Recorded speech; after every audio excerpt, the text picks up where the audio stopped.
Welcome, Dimitar Sasalov. Dimitar is the Phillips Professor of Astronomy at Harvard University. He also is the director of the Harvard Origins of Life Initiative and an author of The Life of Super Earths: How the Hunt for Alien Worlds and Artificial Cells will revolutionize life on our planet. And today he's going to be speaking on Harvard Origins of Life Initiative, Building Blocks, Protocells, and UV-driven evolution. Welcome, Dimitar. Thank you, Tamara, and thank you for the opportunity to everyone. I would like to introduce to you our team, the Harvard Origins of Life Initiative, and provide you with 10 minutes of uh, something different and something lighter to change a little bit the subject, but in a way to go to the origins of evolvability, to the first steps. And in terms of introducing our team, we are mostly at Harvard, a bunch of labs, which trying to do three general things: understand prebiotic chemistry all the way to protocells, and in fact, being able to create protocells in the lab and study them. We want to understand the origins of evolvability, the beginning, the first steps of evolution, all the way through maybe the first billion years of life on Earth.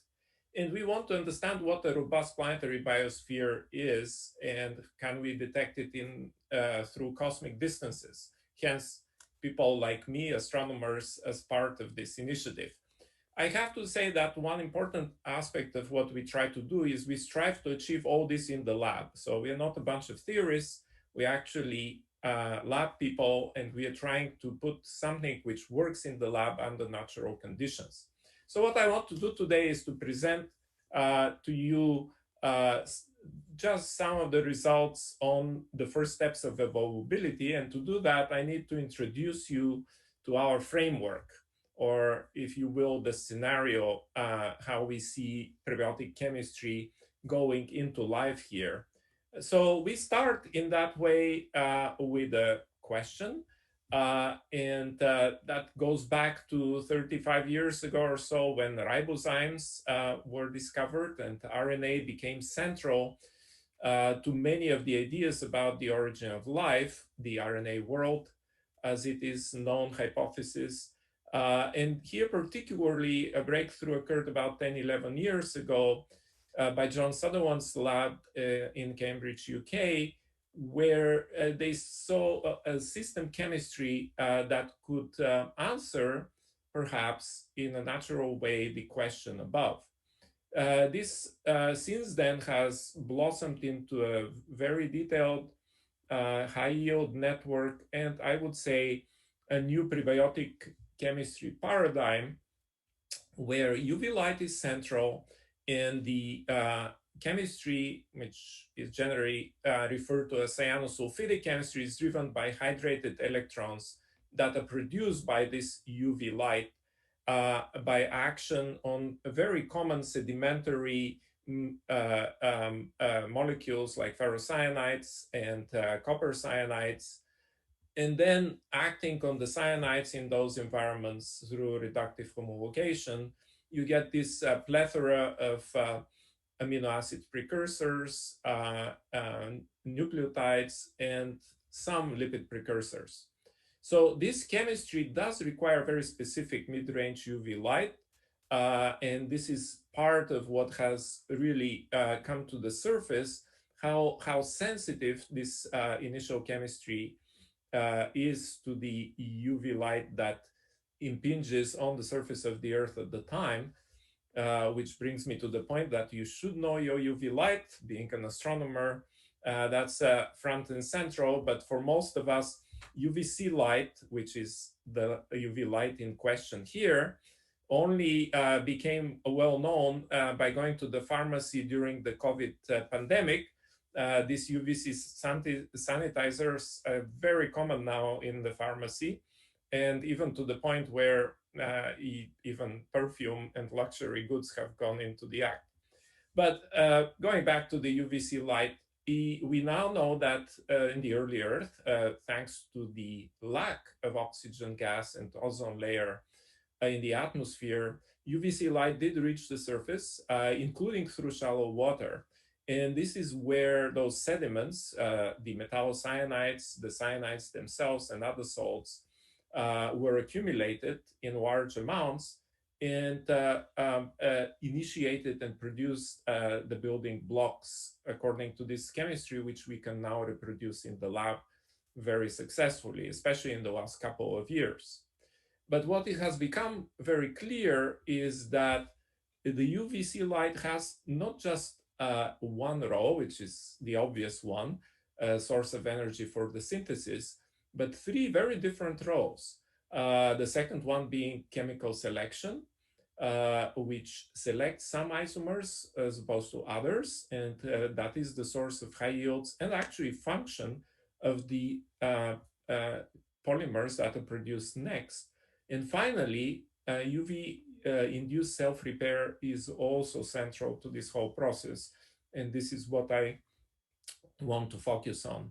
Why is UVC driven self-repair so important? Well, because one of these days we will be able to complete this network all the way to the protocells. And Jack Shostak's lab and George Church's lab in our Origins of Life initiative are very actively working on this, including the non-enzymatic self-replication of RNA. But there is a balance here between UV damage and UV self-repair. And that is because on the early Earth, these protocells didn't really have the luxury of enzymes. They had to evolve. They had to actually wean off living off the land and become self-sufficient. And that takes time. And so this is the amount of time that we need in order to be able to accomplish that, both being able to have the UVC light to provide us with the building blocks, but also have enough time for RNAs to explore sequence space until they're self-sufficient. So on the one hand, UV photostability is well known by the pioneers of the field in the canonical monomers. The canonical bases are known to be the most UV photostable isomers in the synthesis, as judged by the excited state lifetimes, which are extremely short for the canonical ones, and hence they're photostable. We understand why, which is an important step forward in the last 2 to 5 years. This is mostly because of a very curious quantum mechanical effect, which are called conical intersections, which allow for ultra-fast internal conversion. So you excite the molecule, adenine in this case, and it quickly finds its way down to the ground state very quickly, in fact, as opposed to getting stuck in the excited state in which it will be photo-damaged or chemically damaged over the time of nanoseconds in which it could live there. So instead, this happens over femtoseconds and picoseconds. However, when you go to oligos, things change. Oligos, as we know from our own experience with DNA, are prone to damages, and those damages is because after excitation, they end up in the long-living excited states for too long, where these lesions are actually stable and cause, among other things, the skin cancer. So that is enabled by base stacking because the spatial and energetic proximity of the pi-pi states delocalize the excitation over several bases. So that actually leads to the stability of these photolesions. Recent work has shown that when you have base pairing, that remedies it in a way which is very similar to the original reason why the building blocks, the monomers themselves, the bases, the canonical bases, are so UV photostable. But it is not the actual mechanism for self-repair. And very recent work in the last couple of years has started actually shedding light, pun intended here, on the mechanisms. these mechanisms appear to have at their core a lot of similarity with what today enzymes, photolysis enzymes like flavin-based enzymes are doing, in fact, in our cells to repair those lesions that occur due to, say, UV damage. However, they do it without the help of these enzymes. But there is a very interesting side effect to this, and this is that it depends on the neighboring bases. So in other words, certain sequences self-repair much better and survive longer, which is a very interesting indication that the early molecular inventory and even the early functionality and self-repair mechanisms already were shaping the selection of particular oligomers when it came to RNA and later on to DNA. So in a summary, there are some indications. Number one, that even non-canonical bases like inosine might have been involved. And number two, that there is an emerging picture that the early RNA was a more flexible molecule, probably less pure and even chimeric, but able to actually withstand this UV stress in the environment and eventually develop the complexity which we see today. So I want to finish by thanking my small but very talented group of students and postdocs who did a lot of the work that I presented today, and especially the whole team of the Harvard Origins of Life Initiative, which is working very hard towards this goal. Thank you. All right, thanks so much for that interesting talk, Dimitar. And I just wanted to pass on a question, which was, there was a question as to whether there was a way you could introduce these kinds of mutations that are occurring at the origin of cells. Obviously, there's a long expanse of time between the origin of cells and the multicellular organisms that we're dealing with today that have cancer. But do some of these mechanisms, are there ways that we can translate some of the mechanisms you've talked about now to what's happening in the mutation of cells in cancer?